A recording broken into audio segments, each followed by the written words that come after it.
मैं पंडित यज्ञेश शर्मा। आज हम चर्चा करेंगे राजस्थान में स्थित खाटू श्याम मंदिर के बारे में। राजस्थान में एक सुप्रसिद्ध मंदिर है जिन्हें खाटू श्याम जी के नाम से प्रचारित किया जाता है और खाटू श्याम जी के लिए कहा जाता है कि वे बरबरीक का जो सर महाभारत युद्ध से पूर्व भगवान श्री कृष्ण ने बरबरीक का सर काटा था, वो सर जो है वहाँ पे उसकी पूजा होती है। किंतु हमने जब महाभारत का अध्ययन किया तो हमें पता लगा कि भगवान श्री कृष्ण ने बरबरीक को ऐसा कोई आशीर्वाद नहीं दिया कि भगवान श्री कृष्ण के नाम से बरबरीक की पूजा हो।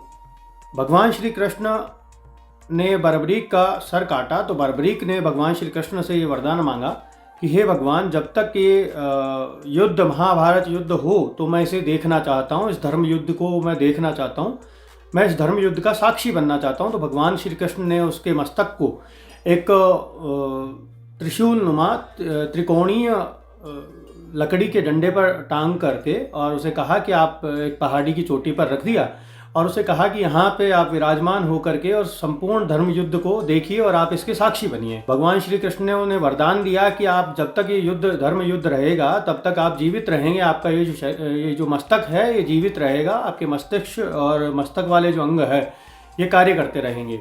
किंतु राजस्थान में ही नहीं अपितु संपूर्ण भारतवर्ष में कुछ समय से खाटू श्याम जी को अधिक माना जा रहा है और उसके कारण बहुत अधिक प्रचलित होने के कारण कुछ झूठी अफवाहें, झूठी कहानियां बाजार में फैला करके और लोगों को भ्रमित किया जा रहा है। जहां तक शास्त्र किसी भी देवी या देवता को पूजने के लिए शास्त्रीय विषय, शास्त्रीय पक्ष को देखना अति आवश्यक होता है। हम बिना किसी शास्त्रीय पक्ष को जाने कुछ कहानियों के सहारे किसी भी देवी या देवता को नहीं पूज सकते हैं। मैं अधिक कथा को इस खाटू श्याम जी की उत्पत्ति की कथा को विस्तार नहीं दूंगा, किंतु मैं एक छोटा सा इसमें जो विषय इस मंदिर के प्राकट्य और ये जो विग्रह है ये श्री शालिग्राम विग्रह है और इस शालिग्राम विग्रह का प्राकट्य इस जो अभी पूजित हैं इस मंदिर के स्थान पर कब हुआ, इसके बारे में छोटा सा आपको एक कथा बता देता हूँ। एक प्रकाश डालना चाहूँगा इस विषय पर कि एक गाय राजा की, वहाँ के जो दीवान थे, और राजा या दीवान हम कुछ भी कह सकते हैं, उस समय में जो वो थे जागीरदार, तो उनकी गाय हुआ करती थी जो चरने जाया करती थी, चारा खाने जाया करती थी और वहाँ पर जिस स्थान पर अभी ये मंदिर है वहाँ पर जाकर के उसका दूध निकल जाया करता था।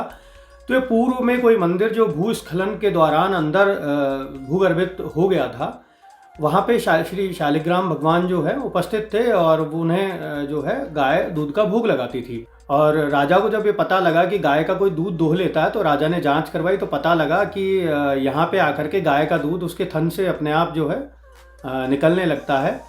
तो राजा ने उस जगह खुदाई करवाई कि क्यों ऐसा होता है, तो वहाँ पे शालिग्राम शिला जो है प्रकट हुई और आज भी उसी राज परिवार के लोग वहाँ पे पुजारी आदि रहते हैं। अब हम आते हैं शास्त्रीय विषय पर। अगर हम एक प्रकार से देखा जाए कि हम अगर इन्हें जो खाटू श्याम जी नाम से पूजित श्री शालिग्राम विग्रह हैं, इन्हें अगर हम बरबरीक का मस्तक मान करके पूजा करते हैं तो बरबरीक मृत्यु के उपरांत जो है प्रेत योनि उसे माना जाएगा।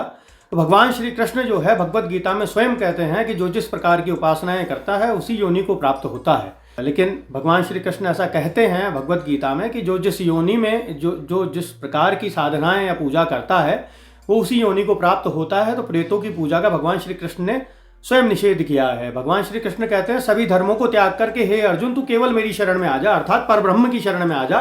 तुझे अन्यत्र भूत प्रेत पिशाच यक्ष गंधर्व किन्नर आदियों की पूजा उपासना साधना करने की आवश्यकता नहीं है। तो इस अनुसार भी जो है प्रेत बरबरीक नामक जो व्यक्ति जो थे, जो भीम के पौत्र थे, उनकी पूजा किसी भी प्रकार से नहीं हो सकती है। भगवान श्री कृष्ण ने महाभारत में कोई भी आशीर्वाद उन्हें नहीं दिया है, फिर भी लोग जो है शालिग्राम विग्रह को शालिग्राम विग्रह ना मान करके और खाटू श्याम जी मतलब जो हम जिसे कहते हैं कि बरबरीक का मस्तक मान करके उसकी पूजा करते हैं।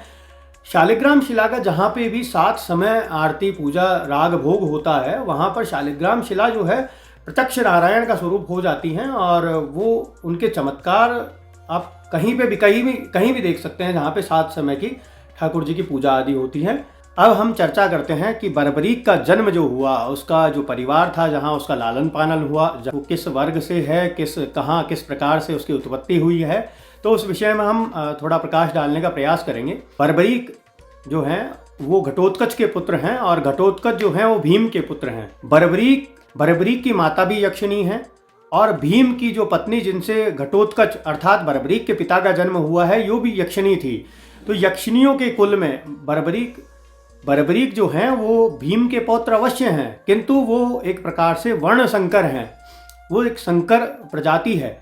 तो उसकी साधना पूजा उसे उस परिवार में रहने के योग्य भी महाभारत काल में नहीं माना गया है, तो उसकी पूजा भीम के समान भी नहीं की जा सकती है, ये आप समझने का प्रयास करें। हमारा कहने का तात्पर्य इतना ही है कि भ्रमित ना हो, महाभारत का अध्ययन करें। जिन्हें शंका हो और जो स्वयं का कल्याण चाहते हैं वो बर्बरीक की पूजा ना करके महाभारत का अध्ययन करें और महाभारत का अध्ययन करके और देखें कि क्या बर्बरीक की पूजा हो सकती है, क्या भगवान श्री कृष्ण ने उसे आशीर्वाद दिया है कि ऐसा कि तुम बर्बरीक जाओ, तुम मेरे नाम से कलयुग में पूजित होगे।